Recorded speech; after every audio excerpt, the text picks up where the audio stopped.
ఉండడం వల్లే thyroid వచ్చిండొచ్చు, thyroid problem వల్ల అన్ని వర్తులమే. ఇది కోడి గుడ్డు ముందా కోడి ముందా.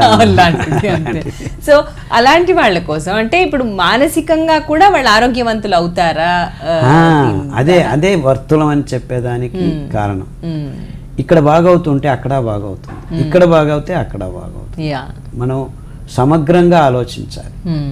సో దేహస్థితి బాగవుతూ ఉంటే కాన్ఫిడెన్స్ లెవెల్ ఎక్కువ అవటం వల్ల మానసికంగాను మీరు పుంజుకుంటారు. ఇప్పుడు మనం ఈ ఆహార పద్ధతులను ఎప్పుడైతే మార్చుకుంటామో మన దినచర్యలో కూడా కొంచెం ఏమైనా మార్చుకోవాల్సిన అవసరం ఉంటుంది అంటారా? ఖండితంగా ఉందమ్మా. నా అభిప్రాయంలో మనం సూర్యుడిని ప్రతిరోజు చూడాలి అని చెప్తాను.